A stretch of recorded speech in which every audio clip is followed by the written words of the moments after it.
Good morning.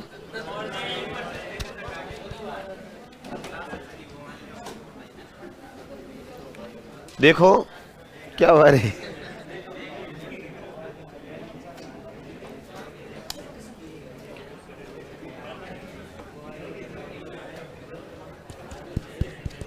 आई आवाज? चलो good morning. चलो जाग गए? थोड़ी सी आपको असुविधा हुई, इसके लिए हम खेद करते हैं। मेरे को भी हुई, आपको भी, दोनों को ही हो रही है। और तकनीकी चीज के आगे कई बार अपन को झुकना पड़ेगा। चलो इधर करते हैं शुरुआत। क्या पढ़ रहे थे लास्ट? दाद हो गया। देखो इधर पहला रोग तो हमने पढ़ा, एक तो कौन सा? Black fungus. पढ़ लिया होगा आपने। कौन सा रोग पढ़ा मित्रों? Black fungus. गड़बड़ कैसे कर रहा है ये?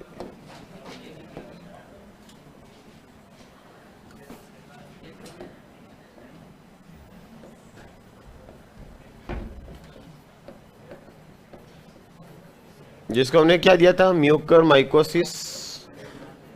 लिख दिया होगा ये रोग आप सबने। जो किससे होता है मित्रों? म्यूकर और राइजोपस नामक कवक से, जिसके अंदर आंखें, जबड़ा और फेफड़े प्रभावित होते हैं। इसके अंदर दवाई का नाम भी हमने लिख दिया और इसका उपचार भी लिख दिया। दूसरा कौन सा था? दाद। मित्रों दाद, जिसको हम रिंग वॉर्म बोलते हैं प्यारे मित्रों, याद होगा? दाद, बस। और इसके अंदर क्या था मित्रों? ट्राइकोफाइटॉन।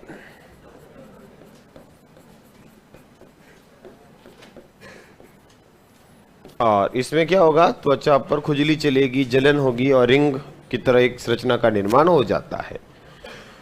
ये दोनों अपने फंगस कवक से संबंधित रोग पढ़े। हो गए संक्रामक रोग पूरे। अब बढ़ते हैं असंक्रामक रोगों की ओर। लिखो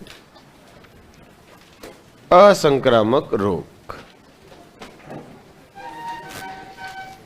आगे बढ़े और अगला रोग लिखो प्यारे मित्रों, असंक्रामक रोग।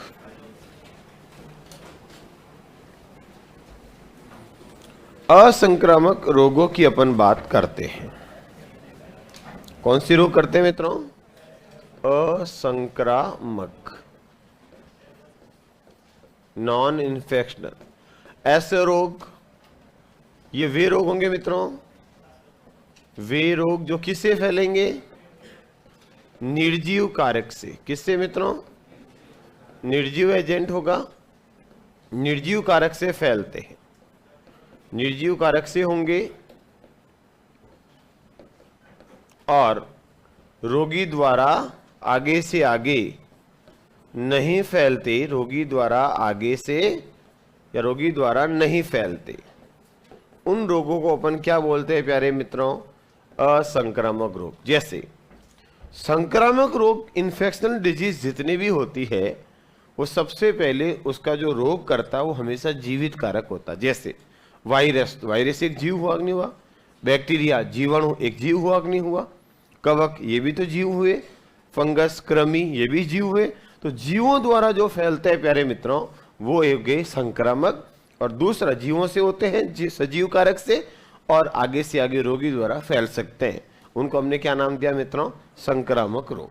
और ऐसे रोग जो निर्जीव कारक से होते हैं और आगे से आगे रोगी से नहीं फैलते हैं, वो हमेशा क्या होते हैं मित्रों? असंक्रामक। कैसे? उदाहरण तो इसके एग्जाम्पल है मित्रों, हार्मोन से होने वाले रोग, यानी कि कैसे रोग मित्रों? हार्मोनल रोग। और क्या हो सकते हैं? हार्मोनल रोग, पोषक पदार्थों के रोग, विटामिन प्रोटीन की कमी से, पोषक पदार्थों के रोग, न्यूट्रिशन डिजीज। और कौन से हो सकते हैं इसके अंदर? कैंसर, कैंसर, पोषक पदार्थों के रोग। और कौन से मित्रों? हृदय रोग।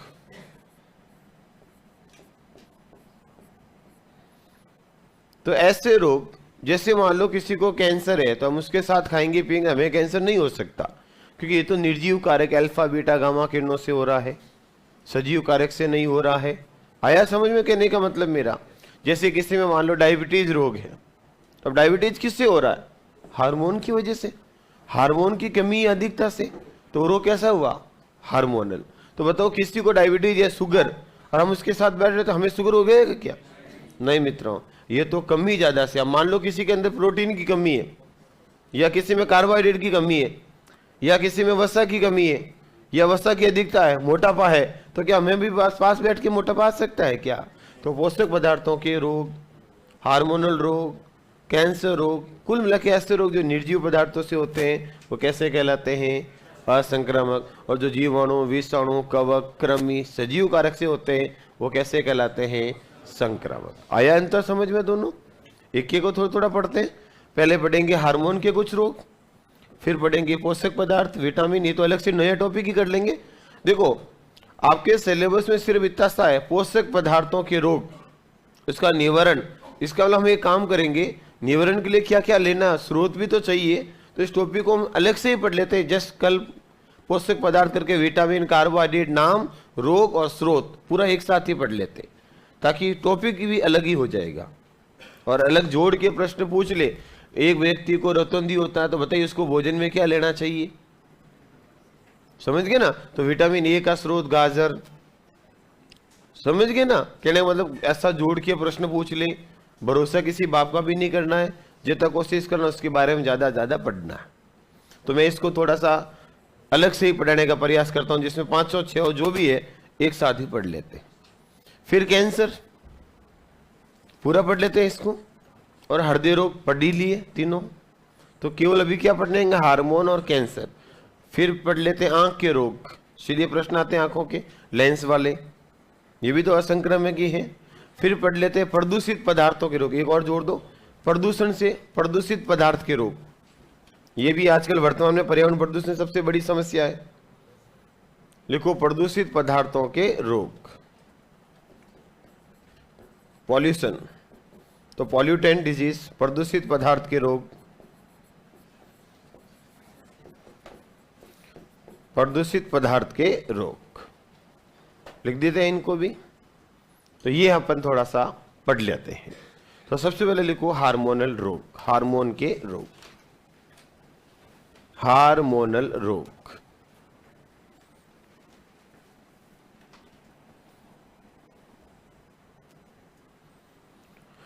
हार्मोन के द्वारा होने वाले रोगों के बारे में अपन बात करते हैं। पहला रोग लिखो, रोग का नाम है मित्रों ड्वार्फिज्म। ड्वार्फिज्म, ड्वार्फिज्म, या इसको हम सामान्य भाषा में बोलते हैं बोनापन। ड्वार्फिज्म या बोनापन। तो रोग हम कौन सा पढ़ रहे हैं? हार्मोन की कमी या अधिकता से कुल मिला के होने का कारण क्या है? हार्मोन। मित्रों हमारी एक ग्रंथि है जिसको मास्टर ग्रंथि भी कहते हैं, आपने सुन रखा होगा, पीयूष ग्रंथि। उससे हार्मोन निकलता जिसका नाम है सोमेटोट्रोपिक। क्या नाम है? हार्मोन का नाम क्या है मित्रों? इधर सुनना अच्छे से। हार्मोन का नाम है बेटा सोमेटोट्रोपिक। क्या नाम है? सोमेटोट्रोपिक। कहां से निकलता है? पीयूष ग्रंथि, यानी कि इंग्लिश में क्या बोलते हो? पिट्यूटरी ग्लैंड, पीयूष ग्रंथि। इस ग्रंथि का हार्मोन है जिसका नाम क्या है मित्रों? सोमेट्रोपिक। इसका काम क्या है? ग्रोथ हार्मोन, शरीर की लंबाई वृद्धि करना, लंबाई बढ़ाना। अब हार्मोन का नाम है बेटा सोमेटोट्रोपिक, काम है शरीर की लंबाई बढ़ाना, और जब इसकी कमी होगी तो लंबाई कम हो जाएगी, तो रोग क्या हो जाएगा? बोनापन। और जब ये ज्यादा हो जाएगा तो लंबाई क्या हो जाएगी? अधिक। और अधिक होना क्या कहलाएगा? अति कायकता, या क्या बोलेंगे इसको? एक्रोमेगेली। क्या बोलेंगे मित्रों? तो याद करो, अति मतलब क्या होता है? अरे अति का मतलब क्या होता है? ज्यादा होना। और क्या होना ज्यादा? एक्रोमेगेली, शरीर की लंबाई क्या हो जाएगी? ज्यादा। तो ज्यादा होना रोग क्या कहलाएगा? एक्रोमेगेली। और किसी की लंबाई बहुत ज्यादा हो जाती है तो यहां से तो यहां से मित्रों कमर मुड़ जाती है, टेढ़ी मेढ़ी हो जाती है, यानी कि रीढ़ की हड्डी हमेशा ऐसी होती है और ये ऐसी की बजाय ऐसी हो जाए, तो इसको रोग का नाम दिया जाता है काइफोसिस। क्या नाम देते हैं मित्रों? काइफोसिस। रीढ़ की हड्डी का टेढ़ी मेढ़ी होना, उबड़ निकलना क्या कहलाएगा? काइफोसिस रोग। तो नाम आया समझ में? आ गया समझ में? हम कौन सा हार्मोन पढ़ रहे हैं? सोमेटोट्रोपिक। काम क्या होता है? शरीर की लंबाई बढ़ाना। तो बढ़ाने वाला कम होगा तो लंबाई कम, कम क्या कहलाएगा? ड्वार्फिज्म में बोनापन। और ज्यादा हो जाए तो लंबाई ज्यादा, और ज्यादा क्या कहलाएगा? एक्रोमेगेली। अति मतलब ज्यादा, और काया का मतलब शरीर। याद करो, पहला सुख निरोगी काया बोलते हैं ना भाया? क्यों भाया? समझ में आया? तो काया मतलब क्या हुआ? शरीर। तो शरीर की कोशिकाएं बढ़ेगी, लंबाई बढ़ेगी या कम होगी? अच्छा, देसी भाषा बोले तो खली काय, खली के जैसा शरीर, या बोले तो दैत्याकार। समझ गए? तो ये कहलाएगा प्यारे मित्रों कौन सा रोग? लंबाई ज्यादा, और वो कहलाएगा बोनापन। तो पहला लिखो बोनापन। देखो, पीयूष ग्रंथि के हार्मोन, बोनापन के अंदर सीधी लाइन लिखो, पीयूष ग्रंथि के हार्मोन सोमेटोट्रोपिक की कमी से, पीयूष ग्रंथि के हार्मोन सोमेटोट्रोपिक की कमी से शरीर की, सोमेटोट्रोपिक की कमी से शरीर की लंबाई कम हो जाना, शरीर की लंबाई कम हो जाना क्या कहलाएगा प्यारे मित्रों? सोमेटोट्रोपिक। दूसरा लिखो नाम अति कायकता या एक्रोमेगेली। दूसरा रोग अति कायकता। दूसरा रोग लिखो अति कायकता, अति कायकता, या इसी को बोलो इंग्लिश में मेडिकल में क्या बोलेंगे? एक्रोमेगेली। लिखो लिखो सोमेटोट्रोपिक हार्मोन की अधिकता से लंबाई ज्यादा होना, सोमेटोट्रोपिक हार्मोन की अधिकता से लंबाई ज्यादा होना, ज्यादा हो तो लंबाई ज्यादा हो जाएगी।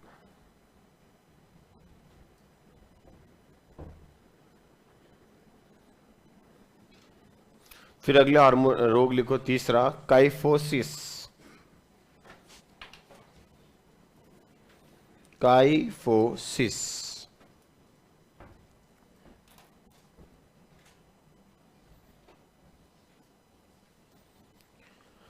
काइफोसिस लिखो शरीर की लंबाई अधिक होने से,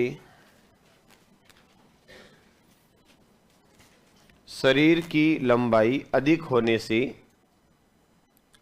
रीढ़ की हड्डी बैकबोन का टेढ़ी मेढ़ी होना, जिगजैग। शरीर की लंबाई अधिक होने से रीढ़ की हड्डी का टेढ़ी मेढ़ी, जिगजैग। रीढ़ की हड्डी का टेढ़ी मेढ़ी होना, जिगजैग हो जाएगी मित्रों, टेढ़ी मेढ़ी होना क्या कहला देगा? काइफोसिस। तो एक ही साथ कितने रोग पढ़ लिए अपन ने? तीन हो गए ना मित्रों? बढ़े आगे। अगला रोग लिखो डायबिटीज।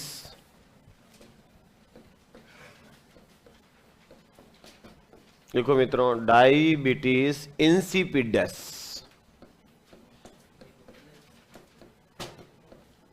Diabetes insipidus.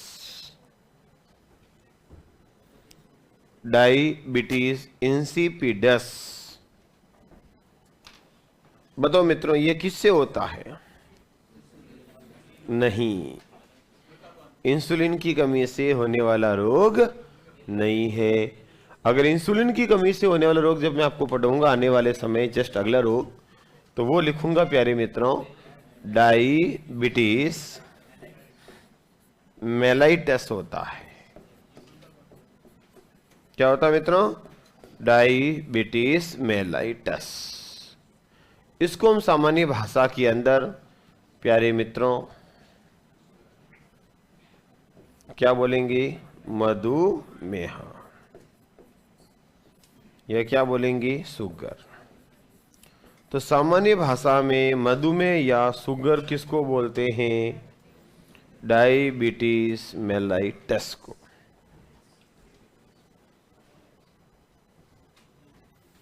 जबकि मैंने आपके सामने क्या लिखा? तो बेटा अगर प्रश्न आता था क्या कि निम्न में से इंसुलिन की कमी से होने वाला रोग है, तो आपके दिमाग में सीधा क्लिक करेगा डायबिटीज। करेगा नहीं करेगा? और जैसे ही दिमाग के अंदर आएगा डायबिटीज, आप ऑप्शन में देखोगे डायबिटीज, तो आपको डायबिटीज कितने मिल सकते हैं? 2। Diabetes insipidus, diabetes mellitus. तो और दिमाग खराब आता है, इंसुलिन की कमी से डायबिटीज होता है, तो सारा डायबिटीज कौन सा? 2 ऑप्शन मिलेंगे ना। तो अभी मैंने लिख दिया, तब आप लोग तुरंत बोल रहे हो कि आपके भी दिमाग में पहले तो ये आया था, डायबिटीज इंसिपिडस, मधुमेह। अब बस रुको, एक बार गलती होने के बाद, उम्र जमा होने के बाद कुछ नहीं होता है। तुरंत आपने भी गलती तो करी दी थी, और यही गलती होती है प्यारे मित्रों एग्जाम के अंदर। थोड़ा बहुत कम बोले और सुनने का प्रयास ज्यादा करें। बोलने के लिए मैं आया हूं और मैं बोलने का प्रयास लगातार कर भी रहा हूं। थोड़ा संयम रखो, शांति रखो, सब्र करो, सब मिलेगा। इधर प्यारे मित्रों अच्छे से ध्यान रखना, एक हार्मोन होता है पीयूष ग्रंथि का ही, जिसका नाम है बेटा, अभी इन्होंने बोला भी था आपके सामने, वैसोप्रेन। क्या नाम है था मेरे प्यारे भाइयों? वैसोप्रेन। यह इसको कई बार शॉर्ट में लिखते हैं एडीएच। एडीएच का मतलब होता है एंटी डायूरेटिक हार्मोन। ये होता है प्यारे मित्रों एडीएच। एंटी मतलब विरोधी, किसका? यूरिन का। तो एंटी डायूरेटिक हार्मोन को हिंदी में ट्रांसलेट करूं तो लिखना चाहे तो क्या लिखूंगा? मूत्र विरोधी हार्मोन। एंटी है, विरोधी है, किसका? यूरेटिक का, मूत्र का। ये हार्मोन चाहता कि पेशाब नहीं आनी चाहिए, और अगर इसकी चलती, जहां चलती है वहां बकायदा पेशाब कम आती है, और जहां ज्यादा चलती है वहां बिल्कुल नहीं आती, और जहां चलना बंद हो जाती है वहां बहुत आती है। दोनों है। और अगर इसकी भी चलती तो तुम भी उठ के नहीं जाते, और यही चाहता है कि आप उठ के नहीं जाओ। कौन? वैसोप्रेन। मूत्र का निर्माण कहां होता है? यूरिन फॉर्मेशन कहां होता है? आपके शरीर में मूत्र का निर्माण कहां होगा? बेटा मूत्र का निर्माण हमेशा होगा किडनी में। यकृत में तो केवल ammonia convert into urea, not urine formation. मूत्र का निर्माण नहीं कहलाता है वो।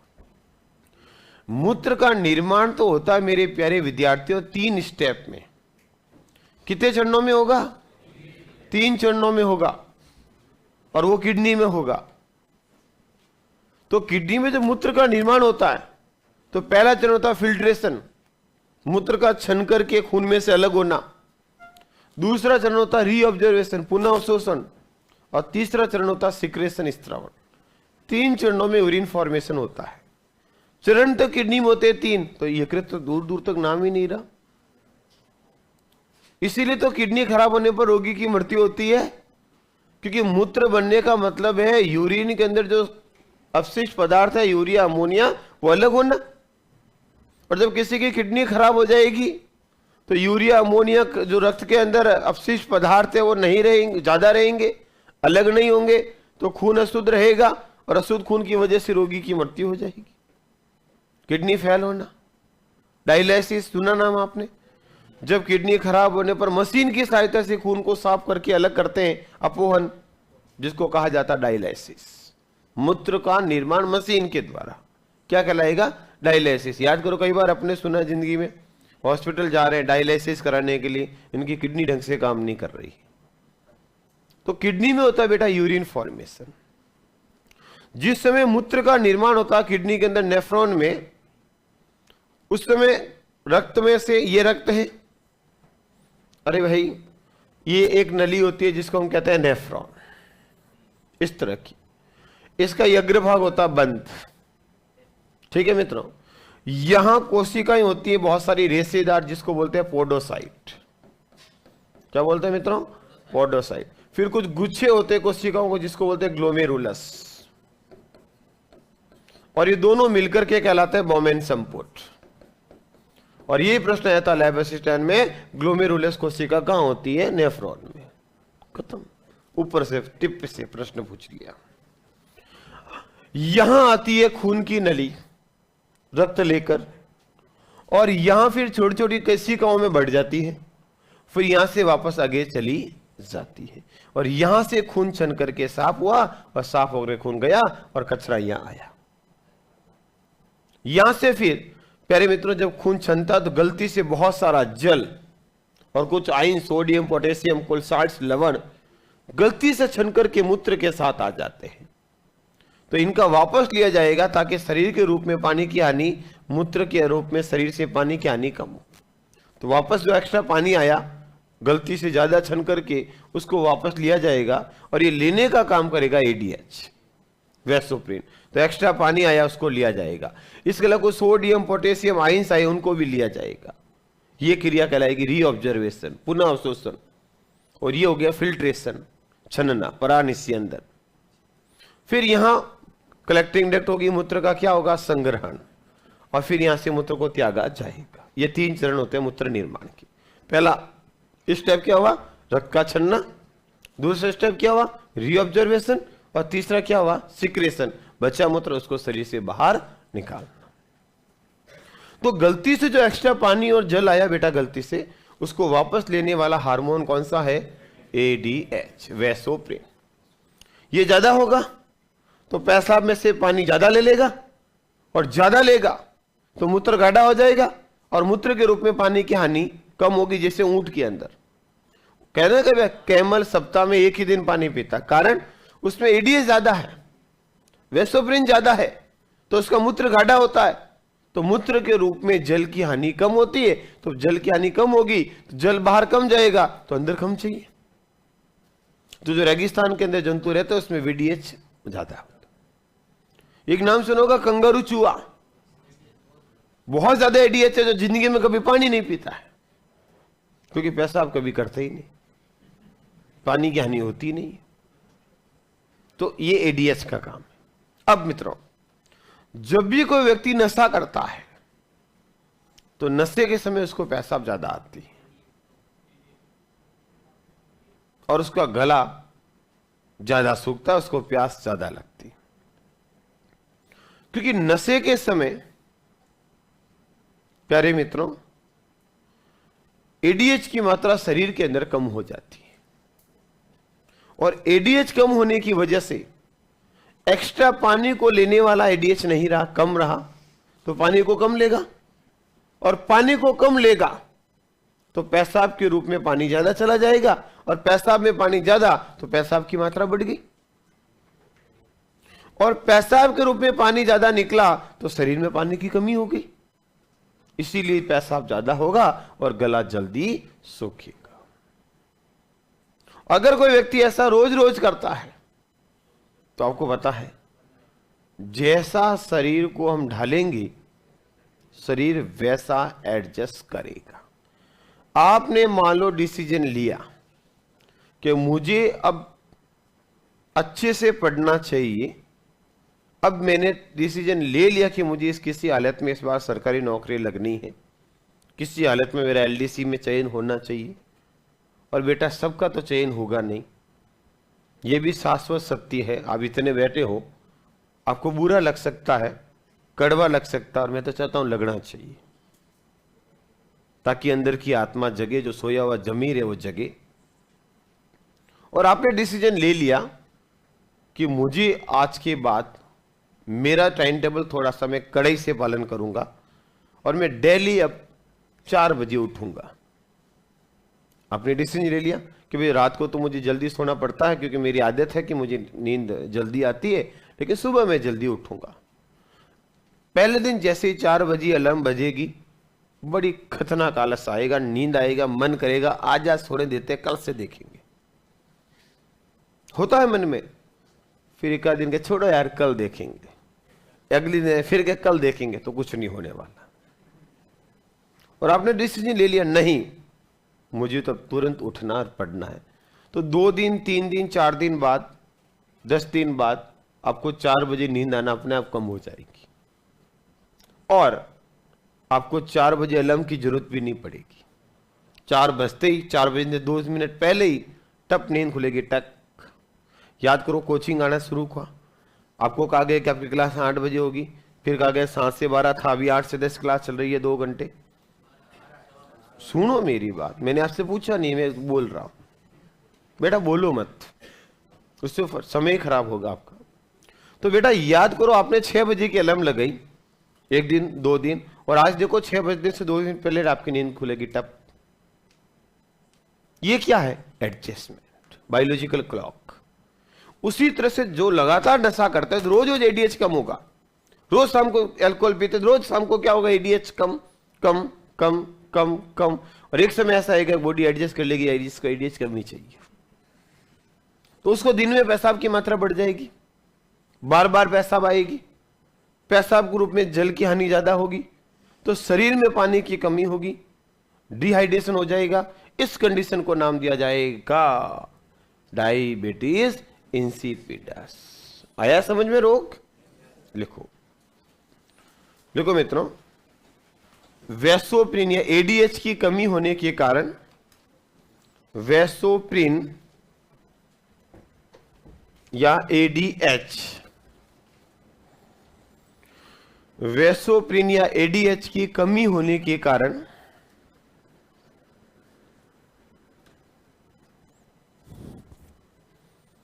वैसोप्रिन या एडीएच की कमी होने के कारण मूत्र की मात्रा बढ़ जाती है, मूत्र की मात्रा बढ़ जाती है, मूत्र की मात्रा बढ़ जाती है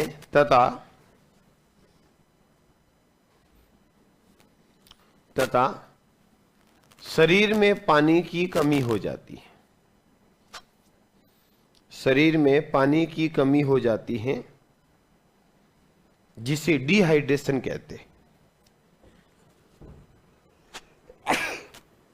डिहाइड्रेशन कहते हैं।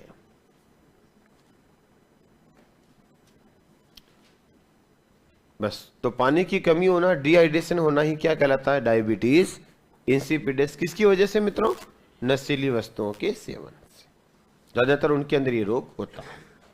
ब्रैकेट लिख दो मित्रों, यह रोग अल्कोहल का अत्यधिक सेवन करने वाले व्यक्तियों में होता है। यह रोग अल्कोहल का सेवन अधिक करने वाले व्यक्तियों में होता है।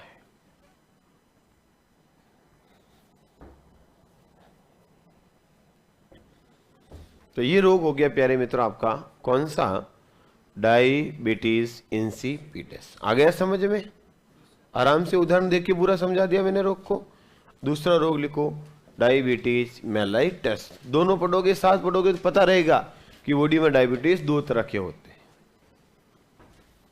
डायबिटीज मेलाइटस,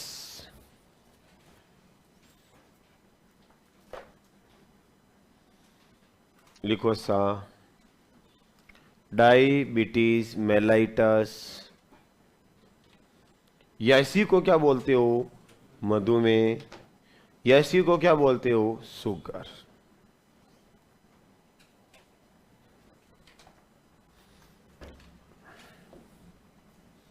लिखो बेटा, अग्नाशय पैनक्रियास,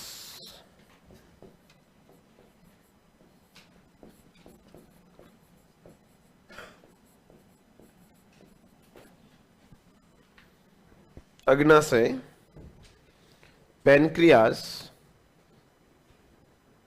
से निकलने वाला, अग्नाशय से स्रावित होने वाला, निकलने वाला इंसुलिन हार्मोन की कमी के कारण, इंसुलिन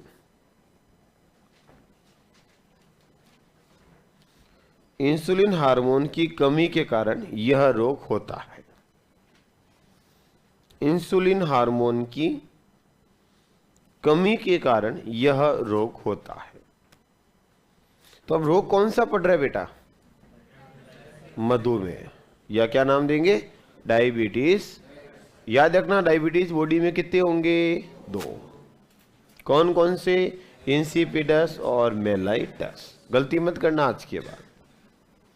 लिखो इसके सिम्टम्स, लक्षण।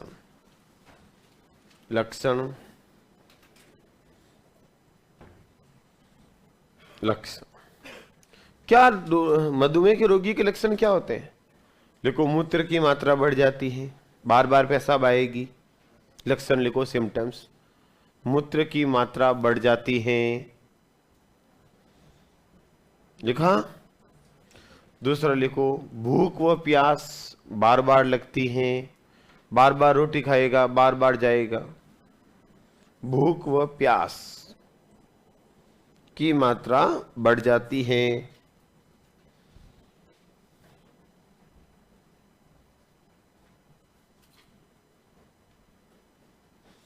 भूख व प्यास की मात्रा बढ़ जाती है,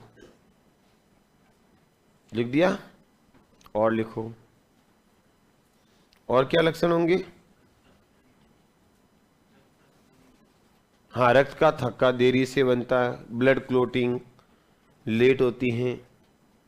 रक्त का थक्का, ब्लड क्लोटिंग देरी से होती है। और लिखो, वजन में कमी होती है। डायबिटीज के रोगी का वजन गिरेगा, वजन में कमी होती है। वजन में क्या होगी मित्रों? कमी होगी, देखा होगा आपने। और लिखो, आंखें कमजोर होती हैं, आंखें कमजोर होती हैं। ये लक्षण आपको देखने को बोला जाएगा। ये हो जाएंगे आपके लक्षण। किसके प्यारे मित्रों? किसके होंगे? Diabetes mellitus. कोई दिक्कत? अच्छा, डायबिटीज अग्नाशय में भी कौन सी कोशिकाओं से निकलता है? लिखो, एक ये भी लिख दो, नोट करके अलग से लिखो, क्योंकि कई बार सत्य सत्य कथन 4 कथन दे देते हैं ना, तो वहां कथन दे देते, क्या भरोसा कि भाई कौन सा कथन मधुमेह की रोगी के बारे में सही है। कि इंसुलिन जो अग्नाशय की लैंगरेंस कोशिका से निकलता है, 4 कथन दे देते हैं, तो कथनों के लिए हमें पूरी जानकारी होनी चाहिए। तो लिखो नोट, लिखो, इंसुलिन हार्मोन अग्नाशय की, इंसुलिन हार्मोन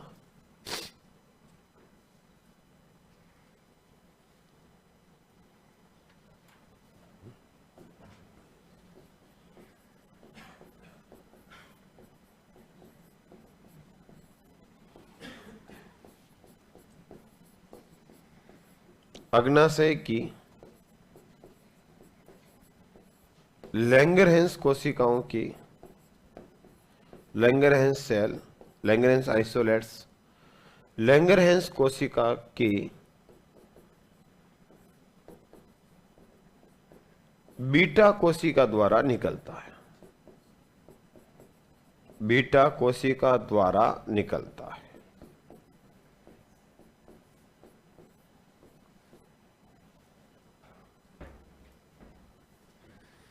बीटा कोशिका द्वारा निकलता है।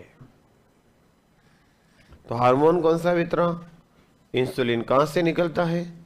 अग्नाशय से। अग्नाशय में भी कहां पूछ ले तो? लैंगरहैंस, और लैंगरहैंस में भी पूछ ले तो बीटा कोशिका से। डीप से डीप हो गया, सिंपल से सिंपल हो गया अग्नाशय। ये हो गए मित्रों आपके रोग, डायबिटीज दोनों।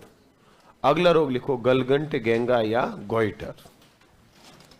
अगला रोग गलगंट,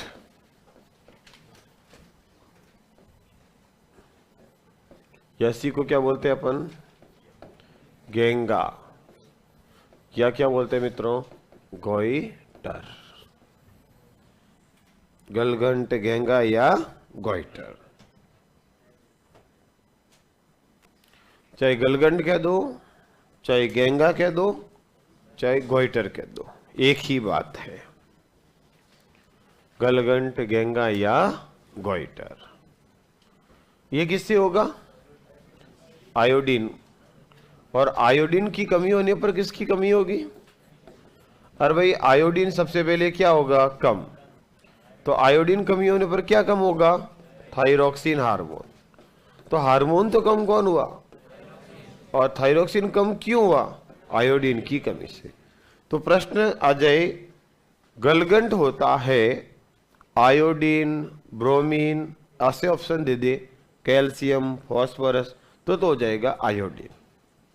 और प्रश्न दे दे कि गलगंट होता है थायरोक्सिन, सोमेटोट्रोपिन, इंसुलिन, हार्मोन दे दे, तो हो जाएगा थायरोक्सिन, क्योंकि थायरोक्सिन बनता है आयोडीन की उपस्थिति में। तो भोजन में कमी होगी आयोडीन की, तो कमी होगी थायरोक्सिन की, तो हमारी ग्रंथि का नाम है थायराइड। क्या नाम है प्यारे मित्रों? थायराइड। इस थायराइड ग्रंथि में क्या आएगी? सूजन। और सूजन आना ही क्या कहलाता है? गलगंट, गेंगा या गोइटर। लिखो, लिखो। आयोडीन की कमी के कारण,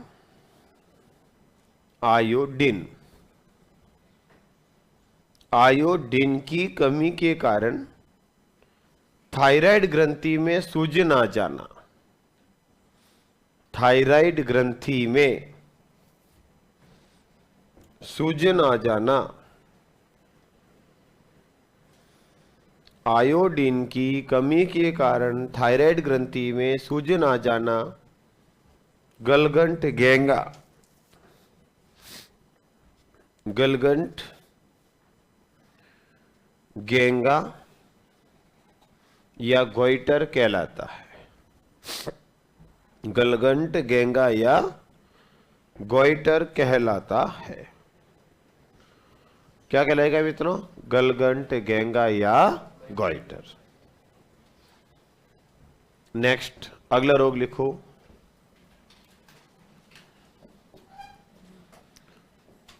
लिखो मित्रों, जड़ मानवता। जड़ मानवता, या इंग्लिश में लिखो क्रिटेनिज्म।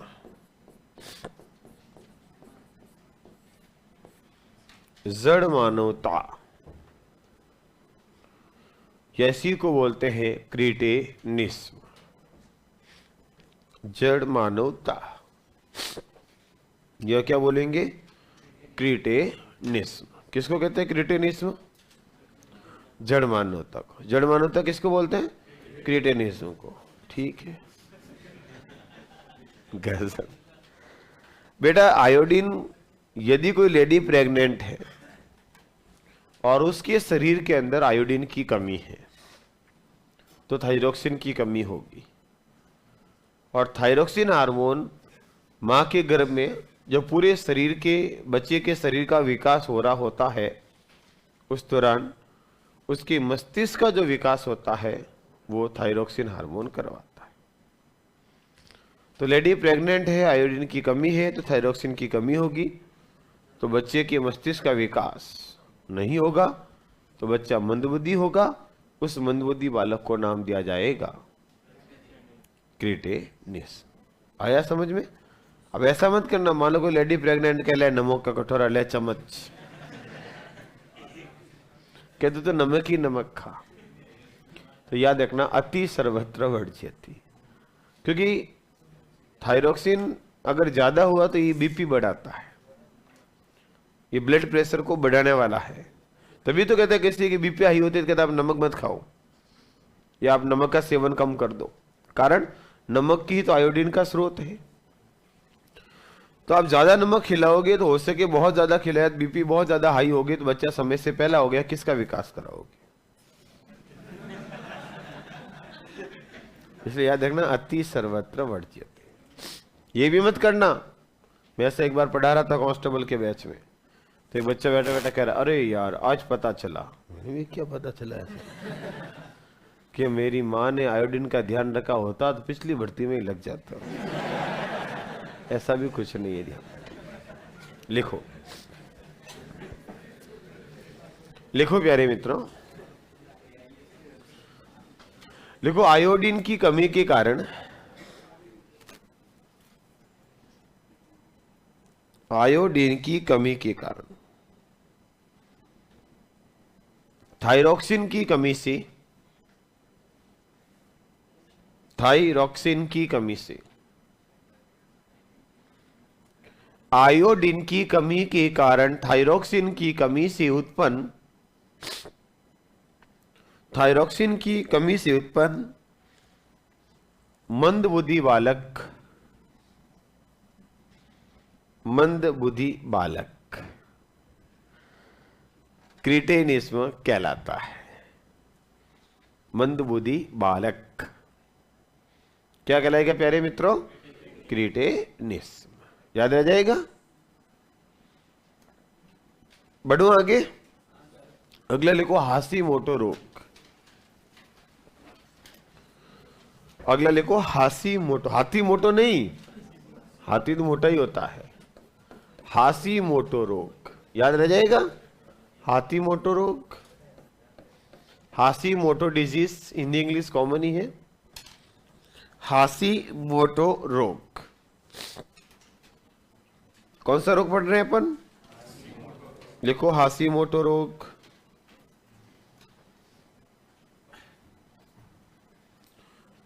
लिखो जब थायराइड ग्रंथि में, जब थायराइड ग्रंथि में थायरॉक्सिन हार्मोन की अत्यधिक कमी हो जाती है,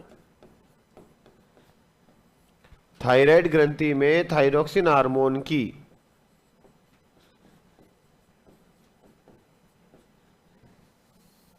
अत्यधिक कमी हो जाती है, तो थायराइड कोशिकाएं धीरे धीरे मरना प्रारंभ होगी। अत्यधिक कमी हो जाती है तो थायराइड कोशिकाएं धीरे धीरे मरना प्रारंभ होगी जब थायराइड ग्रंथि में थायरॉक्सिन हार्मोन की अत्यधिक कमी हो जाती है, तो थायराइड कोशिकाएं धीरे धीरे मरना प्रारंभ हो जाती है, जिससे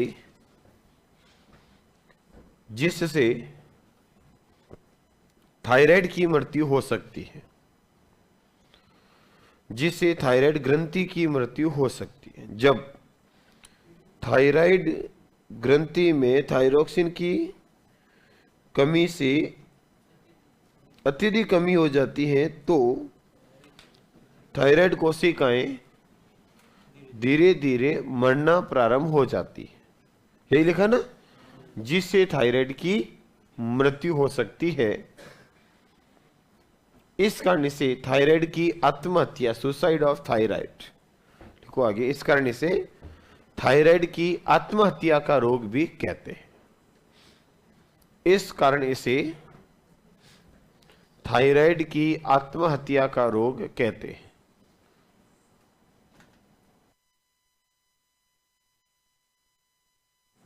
नेक्स्ट,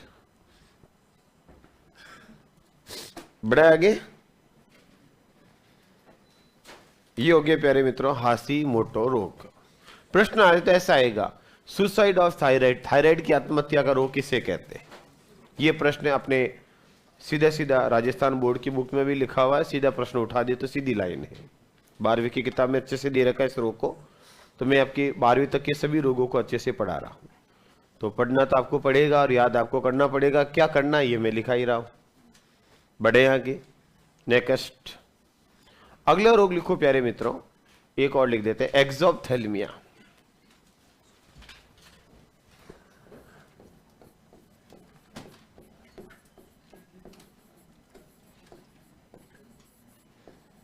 एक्सोप्थेल्मिया या लिखो एक्सोथैलेमिक गोइटर भी बोलते हैं।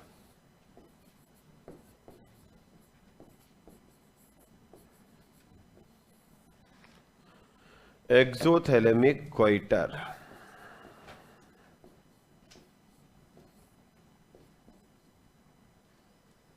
एक्सोथैलेमिक गोइटर,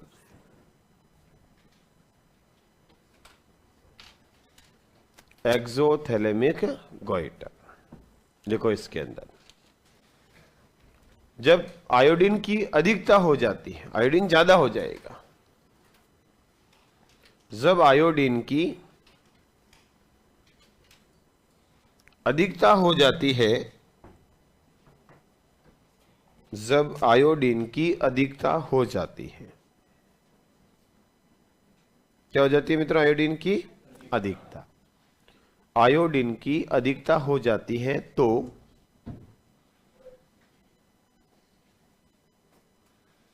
अधिकता हो जाती है तो आंखें फूलकर बाहर की ओर आ जाती है, आंखें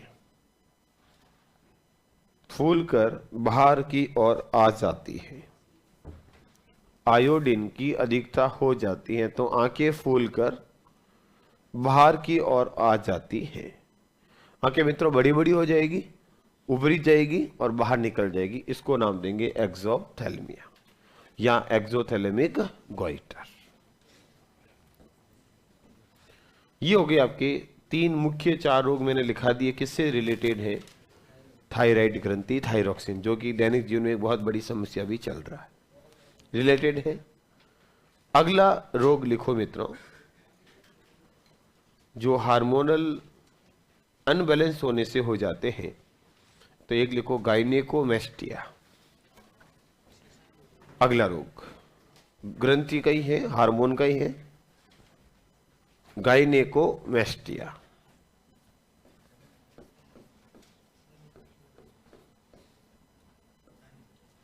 गायनेकोमेस्टिया।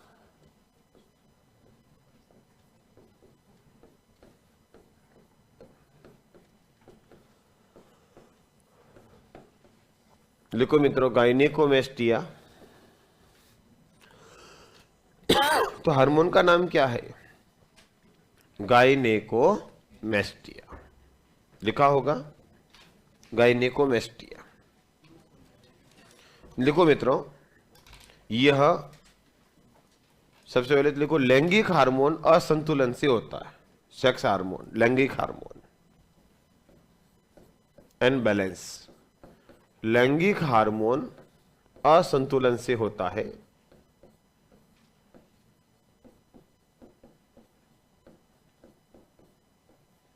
तो कारण तो क्या हो गया? मेल फीमेल जो हार्मोन होते हैं मित्रों अलग अलग, इनके अनबैलेंस होने से ये रोग होता है। लक्षण क्या होगा इसमें? लिखो पुरुष में महिला के लक्षण विकसित होना। पुरुष में महिला के लक्षण आ जाते हैं। एक तो पुरुष महिला जन्मजात मिक्स लक्षणों वाला पैदा होता, वो अलग है, वो आनुवंशिक रोग है। वो Turner syndrome, down Klinefelter syndrome होते हैं, जिसको अपन किनर कहते हैं, ट्रांसजेंडर कहते हैं, वो अलग है मित्रों। और ये तो किसी भी अवस्था में अनबैलेंस होने से आ जाता है। जैसे स्तन ग्रंथियों का विकास हो जाए, है ना, आवाज पतली हो जाए, चलते चलते जिंदगी में दिक्कत आ जाती है। दूसरा लिखो, क्या गलत बोला मैंने इसमें बताओ? मैंने कुछ गलत कहा, गलत बोला, मेरा गलत, तो फिर हंसने की जरूरत ही नहीं थी। चलो आगे लिखो, एड्रिनल विरिलिज्म।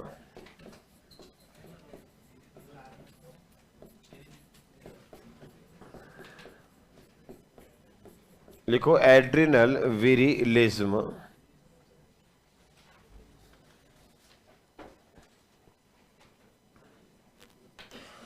एड्रिनल विरिलिज्म लिख दो। महिला में पुरुष के लक्षण, महिला की दाढ़ी आ जाती है अचानक, देखी होगी कई महिलाओं में दाढ़ी आ जाती है बाद में उम्र के साथ, अनबैलेंस। महिला में पुरुष के लक्षण आना, ये हो जाएगा प्यारे मित्रों आपके हार्मोन के अनबैलेंस से रोग।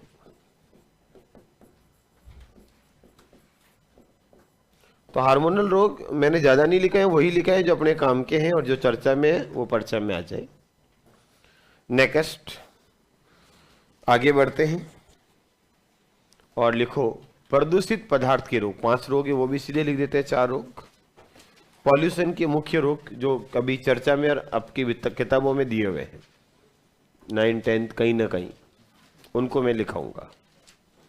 रोग खूब हो रहे हैं, देखो लग से कम 10 रोग 11 रोग मैंने पढ़ाए बैक्टीरिया के, फिर 15 रोग पढ़ाए, 15 ही पढ़ाए ना, 13 पढ़ाए वायरल, तो 11 और 13 कितने होते हैं, कितने हुए 24 और 5 रोग पढ़ाए मैंने शायद प्रोटोजोआ के, कितने हुए 29।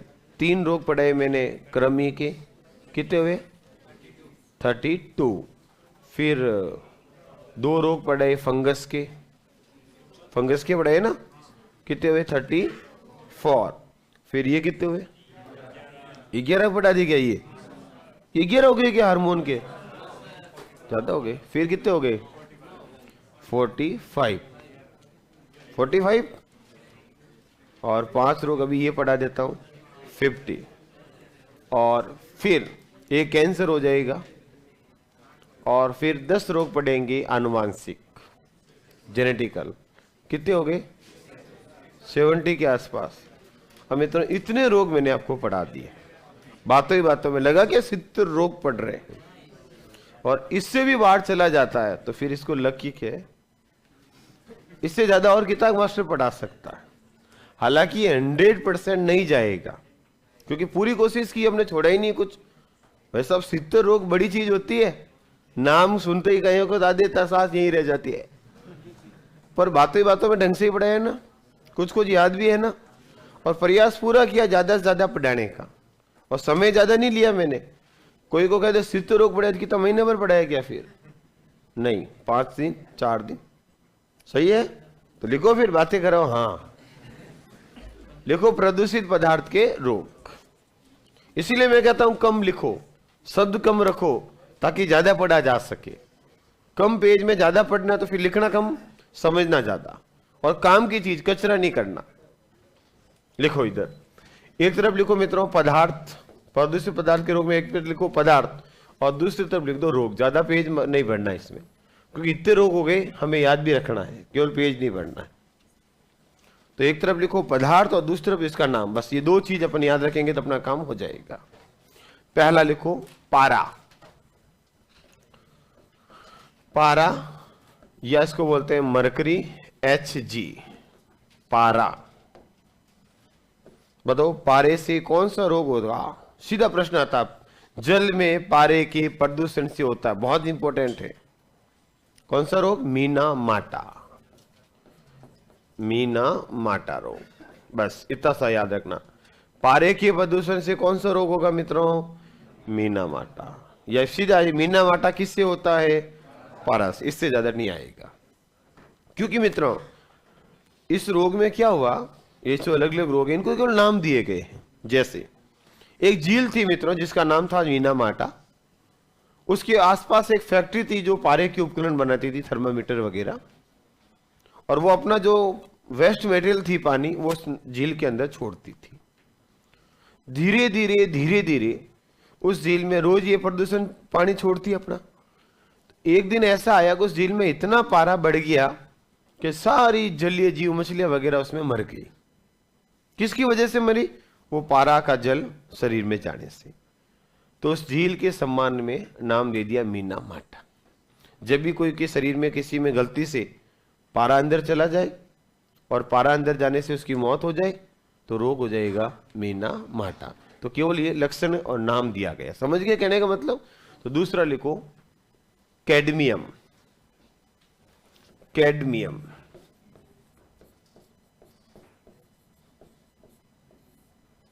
Cadmium CD. बताओ कैडमियम के प्रदूषण से कौन सा रोग होता है, इटाई। कौन सा रोग, मिटाई नहीं, मिटाई तो सिलेक्शन के बाद आएगी। अभी कौन सा रोग है, लिखो इटाई, नॉट मिटाई, दैट इज इटाई। ये भी कई बार आता है, इटाई रोग किससे होता है? कैडमियम के प्रदूषण से। अगला लिखो आर्सेनिक।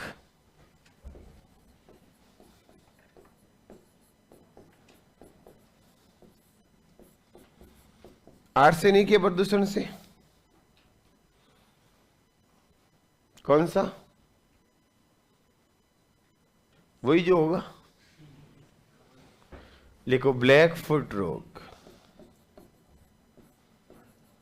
ब्लैक फुट लिख दो। ये पशुओं में होता चारा खाने से, जिसमें फुट ब्लैक हो जाते हैं, छप्पे हो जाते हैं, थपके हो जाते हैं।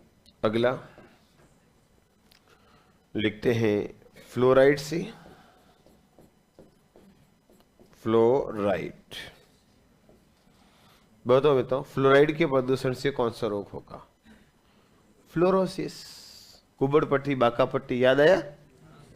दांत और हड्डियां कमजोर हो जाते हैं, फ्लोरोसिस। और बेटा एक नाम और याद रखना, इसकी वजह से होता है, ये फ्लोरोसिस नहीं आएगा एग्जाम में, नॉक नी सिंड्रोम आएगा। लिखो नॉक नी सिंड्रोम। ये नया रोग है, याद रखना। नॉक नी सिंड्रोम किससे होता है? तो आप क्या आंसर दोगे?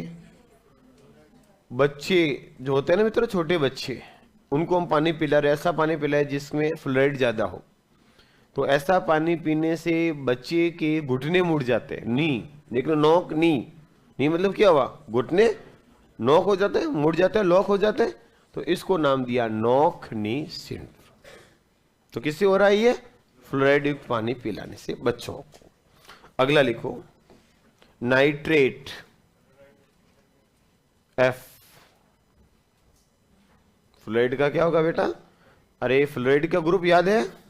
इधर देखो, फिर कल बार आई आंटी, ये हो गया ना, फ्लोराइड, क्लोरीन, ब्रोमीन, आयोडीन, ये तो है फ्लोराइड समूह। है क्या साइंस वाले? याद किए थे ना अपने? फिर कल बार आई आंटी, याद करते ना? बेटा मांगे, कार स्कूटर का जमाना गया, कन्या सुंदर, बाप रोए। जमाने के अनुसार चेंज हो गई ट्रिक है। अपन पढ़ते थे बड़े बड़े, मेरे जैसे 12th में, तब हम पढ़ते थे बेटा मांगे कार स्कूटर, बाप रोए। आजकल बेटा मांगे कन्या सुंदर, बाप रोए। नेक्स्ट अगला लिखो नाइट्रेट के प्रदूषण से। तो देखो नाइट्रेट की प्रदूषण से क्या होगा? ये तो आया भी हुआ है प्रश्न आरएस प्री में और लैब असिस्टेंट में, और एक जगह और आया कहीं। लिखो ब्लू बेबी सिंड्रोम।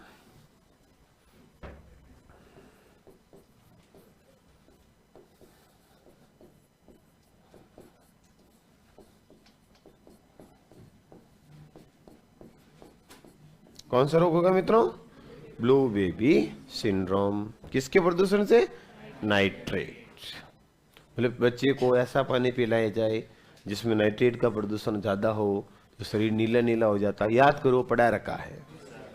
याद करो वो पल जो बीते थे 2 दिन पहले, कल नहीं, कुछ दिन पहले। नेक्स्ट अगला रोग लिखो एक और। लिखो मित्रों सिलिका। सिलिका के प्रदूषण से, SiO2, सिलिका, हाँ सिलिका, SiO2। जब सिलिका बार बार श्वास से कण जाएंगे तो सिलिकोसिस, फेफड़े सड़ जाते हैं, सिलिकोसिस। ये ज्यादातर सिलिका इनकी पत्थर की खानों में काम करने वाले, पत्थर खान में जो काम करते हैं ना मित्रों, पत्थर की खानों में काम करने वाले व्यक्तियों में होता है सिलिकोसिस। तो ये आपको 4-5 रोग थोड़े से क्या रखने हैं, याद रख लोगे? कोई दिक्कत इसमें? तो एक लिखो नोट,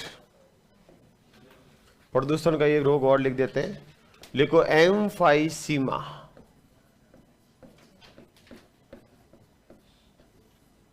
एम्फाइसीमा।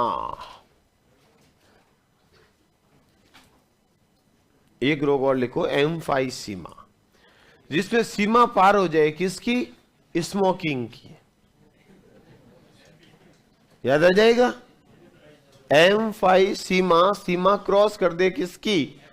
स्मोकिंग की। यानी कि ऐसे व्यक्ति जो हद से ज्यादा, बहुत ज्यादा स्मोकिंग करते हैं, उनके शरीर में फेफड़े का जो अंतिम छोटी इकाई है, यूनिट है, जिसको हम कहते हैं प्यारे मित्रों कुपिका। क्या कहते हैं? कुपिका, या इसको क्या बोलते हो? एल्वियोलाई। कुपिका ये प्यारे मित्रों क्षतिग्रस्त हो जाती है, खराब हो जाती है, डैमेज हो जाती है, तो रोग को कहते हैं एम्फाइसीमा। तो स्मोकिंग भी युवाओं में ज्यादा चल रही है, एक चर्चा का विषय है, और अक्सर जो चर्चा में होता है वो परिचय में भी आता है। तो देख लो, मैंने वही रोग लिखा है, पारा, इटाई, सब चर्चा में, नाइट्रेट, तो अक्सर एग्जाम में सीधा आता है। तो लिखो साहब, लिखो नोट में, एम्फाइसीमा लिख दो। अत्यधिक स्मोकिंग करने से होता है। अत्यधिक स्मोकिंग, धूम्रपान, अत्यधिक स्मोकिंग करने से होता है, जिसमें फेफड़ों की कुपिका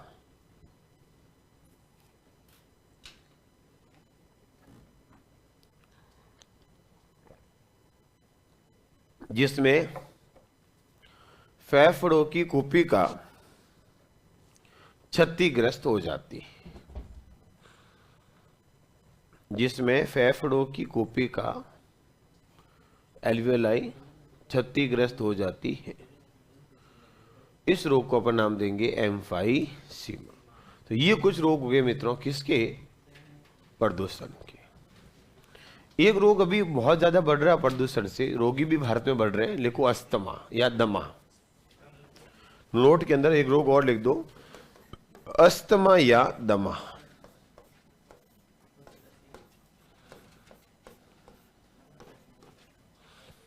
अस्थमा या दमा, ये भी रोगी काफी बढ़ रहे हैं वर्तमान के अंदर। याद करो, इसकी वजह से दिल्ली के अंदर लॉकडाउन तक लगाना पड़ा था। एयर पॉल्यूशन बहुत ज्यादा हो गया, वाहनों का धुआं, और उसमें अस्थमा के रोगी बहुत ज्यादा बढ़ रहे हैं। तो लिखो मित्रों, धूल के कण व धुएं के, धूल के कण, मिट्टी, धूल के कण व धुएं के शरीर में प्रवेश करने से, शरीर में प्रवेश करने से शरीर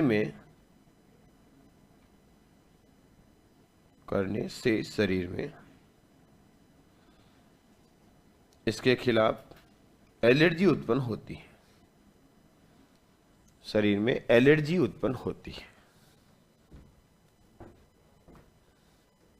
करने से इसके खिलाफ शरीर में एलर्जी उत्पन्न होती है। एलर्जी उत्पन्न होती है, जिससे लगातार खांसी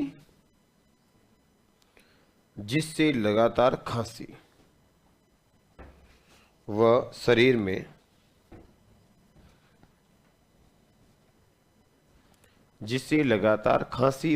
में या ऐसे लिख दो, लगातार खांसी व श्वास में तकलीफ होती है। शरीर हटा दो, लगातार खांसी व श्वास में तकलीफ होती है। श्वास में तकलीफ होती है, जिससे क्या होगा मित्रों? खांसी चलेगी लगातार, और श्वास के अंदर, श्वास लेने में उसको क्या होगी प्यारे मित्रों? दिक्कत का सामना करना पड़ेगा। तो ये रोग हो गए प्यारे मित्रों आपके। कौन से रोग? अस्थमा, दमा, कुल मिला के प्रदूषण के रोग। अब लिखो अगला रोग, एक कौन सा बचा है? कैंसर। थोड़ा सा इसको भी लिख देते हैं, लिखो कैंसर। कैंसर,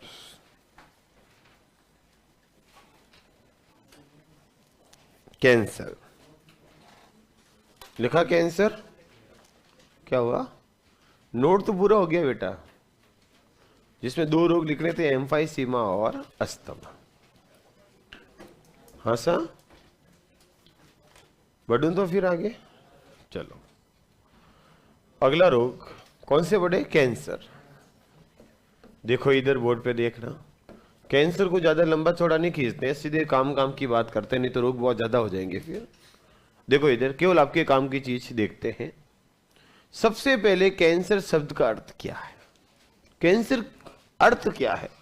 तो कैंसर शब्द है मित्रों, ये वर्ड पूरा, इसी का अगर हमें अर्थ पूछ ले तो हो जाएगा अनकंट्रोल्ड सेल डिवीजन।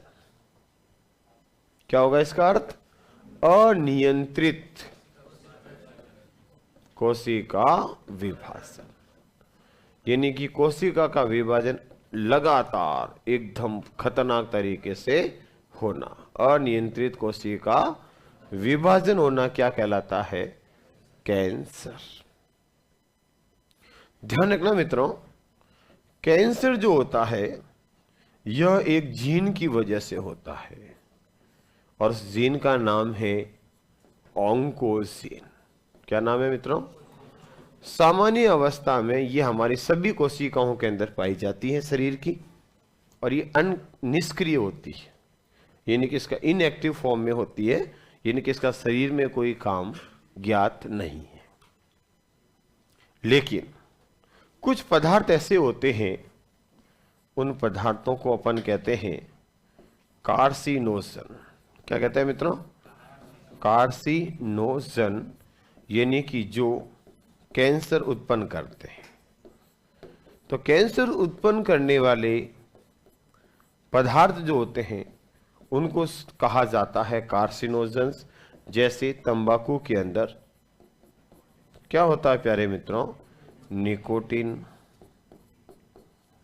तंबाकू में निकोटीन होगा, अल्फा बीटा गामा रेज होगी, पराबैंगनी किरणें अल्ट्रावायलेट, ये सभी आकर के कार्सिनोजन बनती, यानी कि ऑन्कोजीन को क्या करती हैं? सक्रिय करती हैं, और ये सक्रिय होकर के इसके ऊपर कोशिका के विभाजन को अनकंट्रोल कर देती, जिससे लगातार कोशिकाएं विभाजन होगी और असंख्य कोशिकाएं विभाजन होकर के गांठ ट्यूबर का निर्माण करती है, जिसको अपन कैंसर कहते हैं।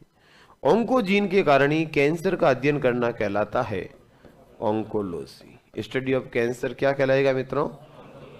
ऑन्कोलॉजी। ऑन्कोलॉजी कहलाता है। वापस, कैंसर शब्द का अर्थ क्या हुआ? अनकंट्रोल सेल डिवीजन, जो किसकी वजह से होगा? ऑन्कोजीन से। ऑन्कोजीन की वजह से अध्ययन करना क्या कहलाया? ऑन्कोलॉजी। याद करो, कैंसर का अध्ययन ऑन्कोलॉजी कहलाता है। ऑन्कोजीन को सक्रिय करने वाले पदार्थ क्या कहलाते हैं? कार्सिनोजन। सक्रिय किया मतलब कैंसर को उत्पन्न किया, तो कैंसर उत्पन्न करने वाले पदार्थ क्या कहलाते हैं? जैसे तंबाकू में nicotine, alpha beta gamma rays, पराबैंगनी किरणें। कैंसर के अंदर मित्रों 2 अवस्था होती है। कितनी अवस्था होगी? 2। एक हो जाएगा प्रारंभिक, और प्रारंभिक जो कैंसर होता है मित्रों, शुरुआती कैंसर, वो एक गांठ होती है, कैंसर की ट्यूमर होती है, और गांठ एक थैले के रूप में एक जगह इकट्ठी होती है। इसको कहा जाता है बैगिंग कैंसर। क्या कहते हैं? बैगिंग। तो सीधा जी, बैगिंग कैंसर कौन सा होता है? तो प्रारंभिक कैंसर। और जब कैंसर की गांठ फट जाए, क्या होता है मित्रों? फट जाए, तो ऐसे को नाम दिया जाता है मैलिग्नेंट कैंसर। और कैंसर कोशिकाएं रक्त प्रवाह के माध्यम से पूरे शरीर में फैल जाती है, और ऐसे में इलाज करना संभव नहीं होता, तो वो अवस्था हो जाएगी मैलिग्नेंट। तो 2 प्रकार का कैंसर होता है, एक गांठ के रूप में, तो बैग थैला हो गया एक जगह, इकट्ठा करके ऑपरेशन करके बाहर निकाल सकते हैं, और कभी कभी स्टेज ज्यादा होने पर गांठ फट जाए तो खून के माध्यम से कोशिका जगह जगह फैल जाए, ऐसी अवस्था खतरनाक अवस्था कहलाती है मैलिग्नेंट। कैंसर का डाउट होने पर प्यारे मित्रों जो जांचें करते हैं वो 2 जांच होती है। एक होती है FNAC, क्या भाई FNAC करा के लो, और एक होती है बायोप्सी। ये जांचों के नाम है। तो कितनी जांच होती है? 2। FNAC में क्या करते हैं, जहां शरीर में गांठ है, डाउट है कैंसर का, वहां एक सुई लेते हैं, बहुत पतली फाइन नीडल, पतली सी नीडल लेते हैं, और एक्वस फ्लूइड निकालते हैं, और साइटोलॉजी लैब के अंदर उसकी जांच करते हैं। और डाउट होने पर उस जहां गांठ है वहां या कोई अंग है जहां, उसका टुकड़ा काटते हैं, कट, और टुकड़ा लैब में ले जाकर जांच करते हैं, तो कहलाता है बायोप्सी। कैंसर की जो उपचार के मेथड है मित्रों, वो उपचार की विधियां कितनी है वर्तमान में? 3। पहले दी जाएगी दवाइयां, दवाइयां होती है केमिकल, तो नाम दे दिया कीमोथेरेपी। कई बार किरणों से कोशिकाओं को जो कैंसर हो गए उसको डेड कर लेते हैं, मार देते हैं, तो कहलाएगा रेडियोथेरेपी। क्या कहलाएगा प्यारे मित्रों? रेडियोथेरेपी। और कई बार ऑपरेशन करके उस पूरे अंग को, शरीर को, गांठ को बाहर निकालेंगे, तो क्या कहलाएंगे? सर्जरी। ये 2 कैंसर के 3 उपचार की मेथड है। ध्यान रखना मित्रों, कैंसर भारत में सबसे ज्यादा पुरुषों में कौन सा कैंसर है और महिला में कौन सा है? मैक्सिमम भारत में पुरुष में और महिला में सबसे ज्यादा कौन सा कैंसर होता है? तो भारत के अंदर पुरुषों में सबसे ज्यादा होता है मित्रों माउथ कैंसर। कौन सा कैंसर? मुंह का कैंसर होता है। और महिलाओं के अंदर सबसे ज्यादा होता है ब्रेस्ट कैंसर। तो भारत में नहीं के बराबर बेटा, हजारों में एक महिला को है। यूट्रस, गर्भाशय का कैंसर सबसे ज्यादा है। याद करो, ऐसी महिलाएं जिनका उम्र 50 साल से ज्यादा है, लगभग उनका बच्चेदानी का ऑपरेशन कराना पड़ता है। कहना बच्चेदानी का ऑपरेशन करवाया गर्भाशय का, क्योंकि भारत में ये बहुत बड़ी समस्या बन रहा महिलाओं के अंदर। तो ये है मित्रों आपके कैंसर का हल्का सा परिचय। लिखा दूं थोड़ा सा, इसको लिखो।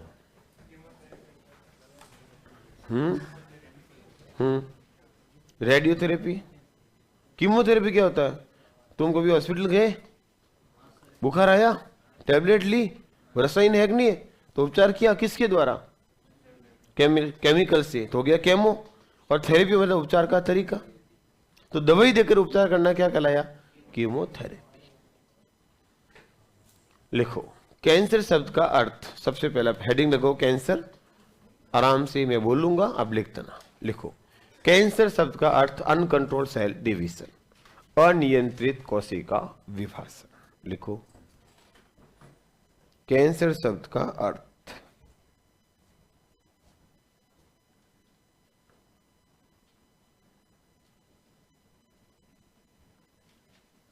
अनियंत्रित कोशिका विभाजन। दूसरा बिंदु,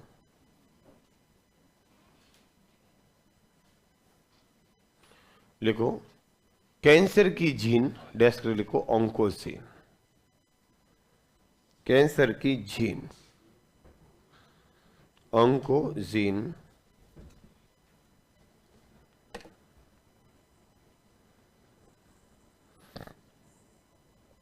फिर लिखो कैंसर का अध्ययन, ऑन्कोलॉजी। कैंसर की स्टडी करना, अध्ययन करना, ऑन्कोलॉजी।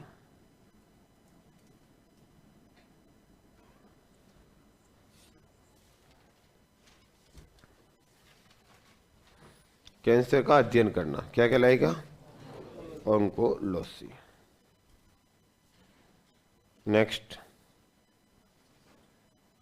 लिखो कैंसर का अध्ययन हो गया, कैंसर की जीन हो गई। देखो मित्रों, वे पदार्थ जो कैंसर उत्पन्न करते हैं, वे पदार्थ जो कैंसर उत्पन्न करते हैं,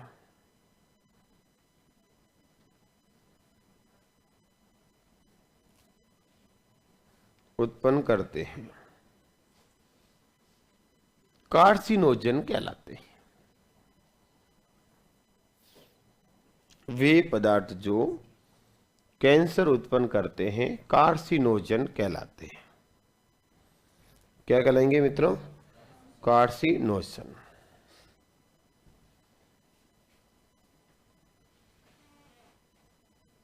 कार्सिनोजन कहलाते हैं। जैसे लिख दो मित्रों, तंबाकू में nicotine, alpha beta gamma rays, पराबैंगनी किरणें आदि।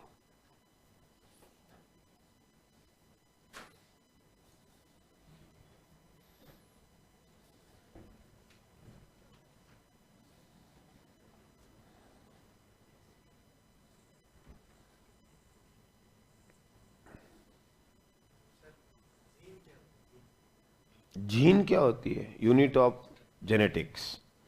आनुवांशिकता की सबसे छोटी इकाई जीन को कहा जाता है। इकाई मिलकर, जीन मिलकर कहलाती है गुणसूत्र, क्रोमोसोम। तो गुणसूत्र पर उपस्थित सबसे छोटी इकाई क्या कहलाएगी? जीन, जो आनुवांशिक लक्षणों को नियंत्रण करने का काम करती। तो यूनिट ऑफ केमिकल एनर्जी, रासायनिक दृष्टि से सबसे छोटी इकाई पदार्थ कहलाता है जीन, आनुवांशिकता का। नेक्स्ट लिखो मित्रों, यहां तक हो गया सबके? लिखो, कैंसर की दो अवस्था पाई जाती है। नंबर 1 बैगिंग कैंसर, बैगिंग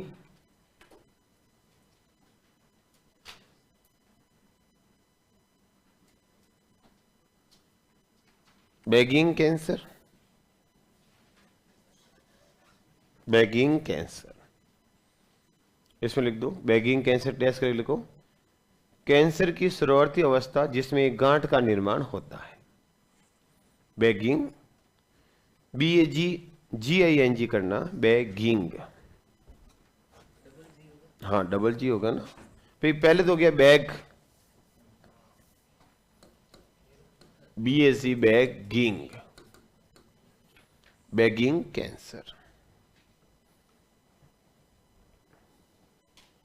देखो, कैंसर की शुरुआती अवस्था जिसमें एक गांठ के रूप में होता है, नोड के रूप में, शुरुआती अवस्था जिसमें एक गांठ के रूप में, नोड के रूप में होता है, तो इस अवस्था को, स्टेज को नाम दे दिया बैगिंग।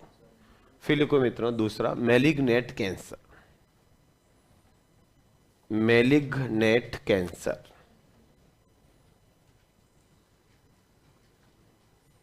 Malignant cancer.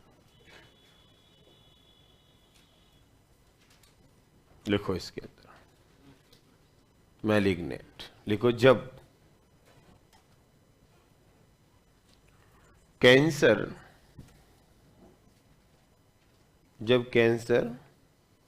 की गांठ फट जाए, जब कैंसर की गांठ फट जाए तथा कैंसर कोशिकाएं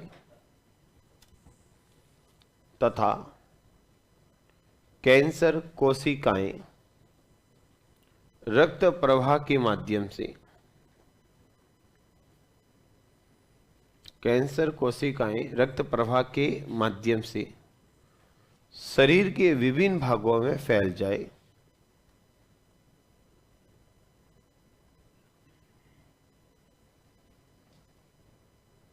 लिखा? क्या लिखा? शरीर का अंदर गांठ फूट जाए, रक्त प्रवाह के माध्यम से विभिन्न भागों में फैल जाए, वही अवस्था। दूसरा अगला पॉइंट लिखो, कैंसर की जांच, जांच लिखो। लिखो दो नाम लिख दो, FNAC और बायोप्सी, ये दो जांचें होती हैं। फिर दो उपचार, तीनों विधियों के नाम लिख दो। उपचार कीमोथेरेपी, रेडियोथेरेपी और सर्जरी। कीमोथेरेपी समझ गए ना, दवाइयों से देना। रेडियोथेरेपी किरणों से उपचार, विकिरणों से, रेडियो से और ऑपरेशन।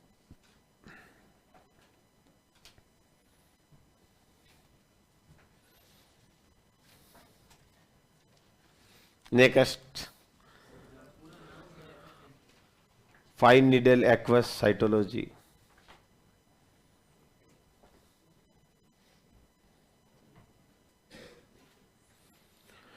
लिखो सब, भारत में पुरुष में सबसे ज्यादा मुंह का कैंसर और महिलाओं में गर्भाशय का कैंसर होता है।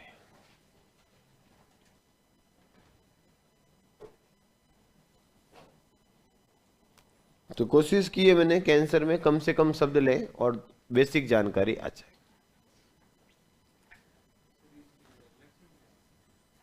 गांठ का निर्माण,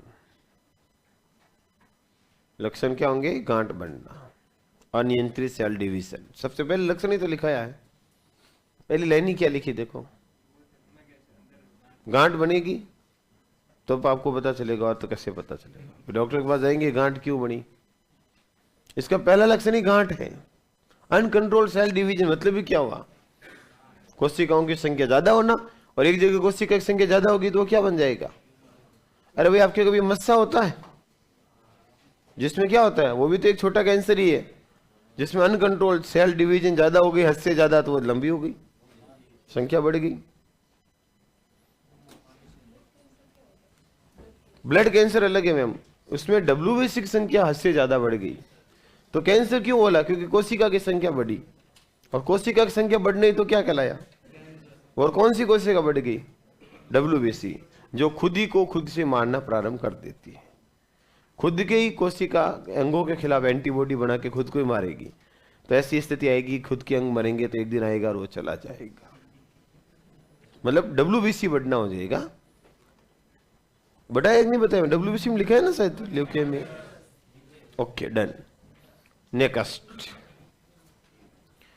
तो ये हो गया मित्रों आपके अनकंट्रोल सेल डिवीजन इनकी कैंसर।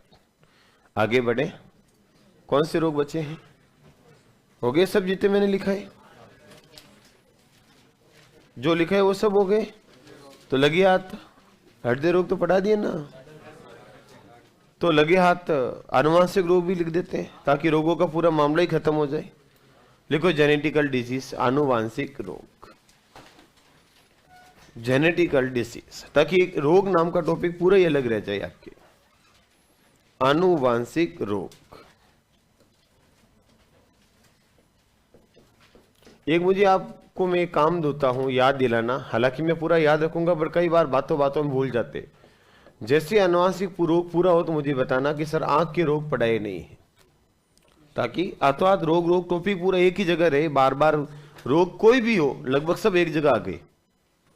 तो आज के बाद जब तक कोर्स चलेगा साइंस में रोग का प्रश्न नहीं पूछोगे, क्योंकि लगभग मैंने पूरे रोग एक साथ पढ़ाने का प्रयास कर दिया, और 70 रोग लिखा दिए, कोई ज्यादा पढ़े नहीं मैंने। चलो तो याद दिलाना, इस ये जिम्मेदारी आपकी होगी ताकि 80 का आंकड़ा भी पूरा कर दे। लिखो आनुवांशिक रोग, और 80-90 रोग लिखने के बाद आपको खुद को भी कॉन्फिडेंस आएगा कि इतने रोग पढ़े अब तो कहां जाएगा। कम शब्दों में ज्यादा कैसे पढ़ा जाए ये देख लो आपके सामने। लिखो आनुवांशिक रोग, लिखे आनुवांशिक रोग किसको कहते हैं, जरूरी है कि पीढ़ी दर पीढ़ी हो, कोई जरूरी नहीं है। अरे भाई कोई टर्नर सिंड्रोम पैदा होता है, टर्नर सिंड्रोम तो उसके बाप टर्नर सिंड्रोम थोड़ी है, मां थोड़ी है। ऐसे रोग जो जीन या गुणसूत्र के कारण उत्पन्न होते हैं, वर्तमान में थोड़ी सी परिभाषा चेंज है, समझ गए। किसी कारण से जीन गुणसूत्र की संख्या या संरचना बदल जाए तो उसको हमेशा क्या कहते हैं, आनुवांशिक। तो लिखो वे रोग जो जीन या गुणसूत्र के कारण उत्पन्न होते हैं, जीन या गुणसूत्र के कारण उत्पन्न होते हैं। गुणसूत्र मतलब समझ गए ना, क्रोमोसोम। जीन या गुणसूत्र के कारण उत्पन्न होते हैं, क्या बोलते हैं मित्रों उनको अपन, आनुवांशिक रोग कहते हैं। तो इसमें एक एक रोग पढ़ते हैं थोड़ा थोड़ा। देखो पहला रोग नंबर 1 कौन सा पढ़ाऊं, लिखो हीमोफीलिया। लिखो पहला रोग हीमोफीलिया, हीमोफीलिया। सुन रखा है ये रोग तो आपने नाम, क्या होगा इसमें, रक्त का थक्का नहीं बनता है, क्लोटिंग नहीं होगी। ये एक्स लिंकेज डिजीज है, इसकी जीन किस पे पाई जाती है, एक्स गुणसूत्र के ऊपर। लिखो लिखो यह एक्स लिंग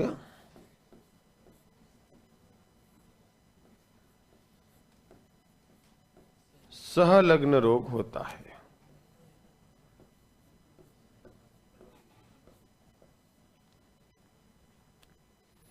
एक्स लिंग सहलग्न रोग होता है।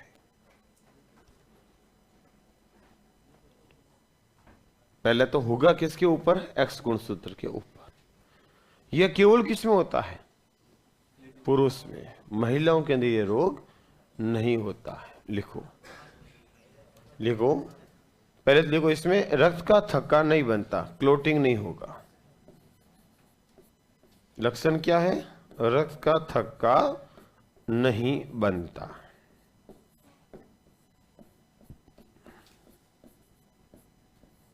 रक्त का थक्का नहीं बनता है। क्लोटिंग नहीं होगी बेटा जी इसमें। खून चोट लगी तो लगातार बहेगा, और लगातार बहने से रोगी की मृत्यु भी हो सकती है, फिर खून की कमी होने से। फिर लिखो, यह only present in male not in female. यह केवल पुरुष में होता है, महिलाओं में नहीं।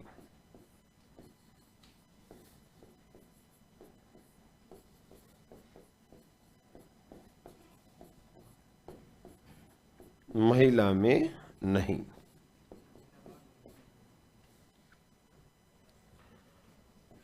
महिला वाहक होती है, वेक्टर, करियर।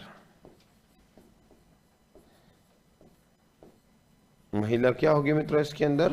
वाहक। महिला वाहक होती है, वेक्टर वाहक का काम करती है। और लिखो मित्रों, इसे सहाई रोग भी कहते हैं, रॉयल डिसीज।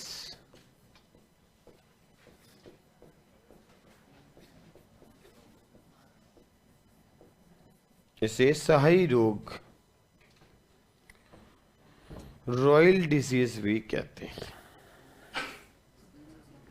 है भाई? कम करें इसको भाई, कुछ कम कर दे या फिर थोड़ी देर बंद कर दे। चले इधर,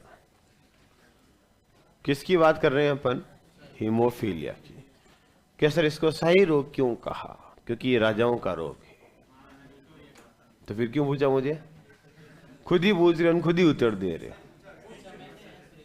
अरे रहने दो, तुम तीनों को मैं अच्छे से जानता हूं। तो मेरे प्यारे विद्यार्थियों सुनो, हालांकि देखो मैं तो प्रश्न पूछते उत्तर दे देता हूं, ऐसा मैं रखता भी नहीं हूं। पूछते ही मैंने उत्तर देना शुरू नहीं किया, उससे पहले आपने उत्तर देना शुरू कर दिया। तो मुझे लगा कि फिर पूछा क्यों? सही है गलत है भाई? बेटा इंग्लैंड के जो महारानी थी, जो भी थी, उसके अंदर ये रोग था। मतलब उसके अंदर नहीं था, उसके शरीर में था।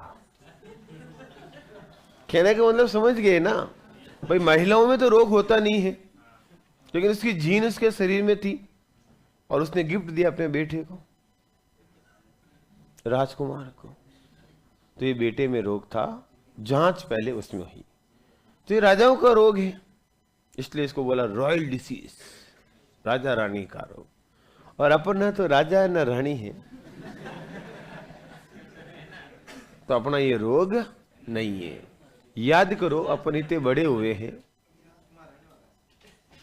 हजारों बार हमारे चोट लगी, लगी नहीं लगी मित्रों? हर बार क्लोटिंग हो गई, बन गए ना काली सी मोटी सी परत, तो कहाँ रोग है? नहीं तो वो होता ही नहीं आपके, इसलिए टेंशन लेने की जरूरत नहीं। देखो मित्रों, अगर कोई पुरुष है, कौन है मित्रों? पुरुष, और उसमें एक ही एक्स होता है, उसके ऊपर ये जीन है एच, हीमोफीलिया, तो ये हमेशा क्या होगा मित्रों? रोगी। और अगर कोई महिला है और उसमें याद करो एक्स 2 होंगे, उसमें से किसी एक एक्स पर, इस पर या इस पर अगर ये जीन है, तो हमेशा क्या होगी मित्रों? वाहक। आप कह सकते हो सर ये एक्स लिंग है तो केवल एक्स गुणसूत्र पर ऊपर होती है, वाई पर नहीं होती। हमने साफ लिख दिया एक्स लिंग, एक्स लिंग सलग्न, स मतलब साथ, लग्न मतलब लगने वाला, एक्स लिंग केस। तो मित्रों आप कह सकते हो सर महिला में 2 एक्स होते हैं, तो इन दोनों एक्स के ऊपर भी तो जीन लग सकती है, पुरुष में तो वाई है इसलिए लगती नहीं। मित्रों ऐसी कंडीशन होने पर ऐसी महिला की मां के गर्भ में क्या हो जाएगी? मृत्यु, ये पैदा ही नहीं होगी। और पैदा ही नहीं होगी तो ये रोग होगा ही नहीं, इसलिए कहा ये महिला में नहीं होगा। और अगर महिला में ये होगा तो वो नहीं होगी, और वो होगी तो ये नहीं होगा। नोट करो वाहक और रोगी की कंडीशन।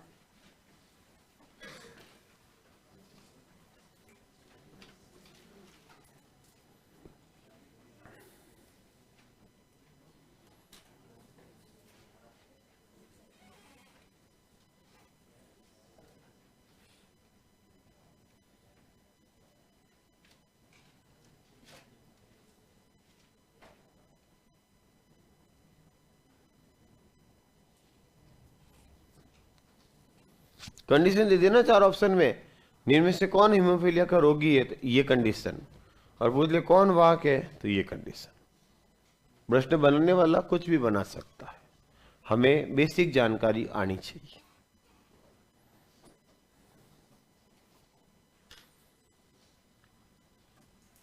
लिख दिया होगा सबने? एक प्रश्न लिखो, लिखो एक सामान्य पुरुष की शादी, एक सामान्य पुरुष की शादी, एक सामान्य पुरुष की शादी हीमोफीलिया की वाहक महिला से हो जाए, एक सामान्य पुरुष की शादी हीमोफीलिया के वाहक पुरुष से हो जाए, सॉरी शक्तिमान गलती से निकल गया मेरे मुंह से, हीमोफीलिया की वाहक महिला से हो जाए तो वाहक महिला से हो जाए तो उनके कितने प्रतिशत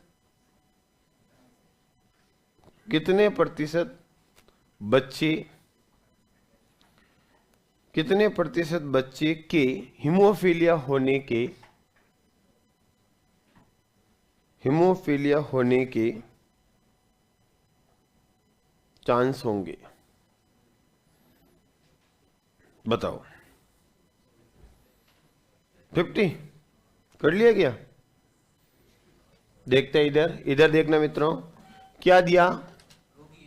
पिताजी और माताजी। इधर पुरुष को क्या लिखेंगे मित्रों? एक्स वाई, महिला को क्या लिखेंगे? X x. बताओ कंडीशन क्या दी? क्या ये रोगी है, ये वाहक है, तो किसी एक पर एच होगा, दोनों पर तो होगा नहीं, यहां तो कोई दिक्कत। अब मित्रों एक बार में एक को लेकर के मिला दो, ये दोनों हो गए एक्स एक्स और ये दोनों एक्स एक्स एच, यही है। अब देख लो ये एक्स वाई और ये एक्स एच वाई, ये आया मेरे भाई। तो ये तो क्या होगा कंडीशन में? रोगी। ये क्या होगा? सामान्य। ये क्या होगा? वाहक। और ये क्या होगी? सामान्य। तो बताओ रोगी के परसेंट पूछे, रोगी कितने हैं? 1। टोटल कितने हैं? 4 × 100। तो रोगी होने के परसेंटेज कितने होंगे? 25। आया समझ में? नोट करो 25% चांस होंगे रोगी होने के।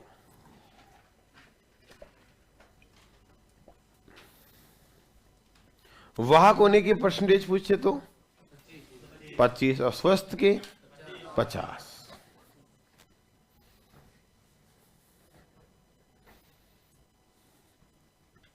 ऐसे प्रश्न भी दिए जा सकते हैं।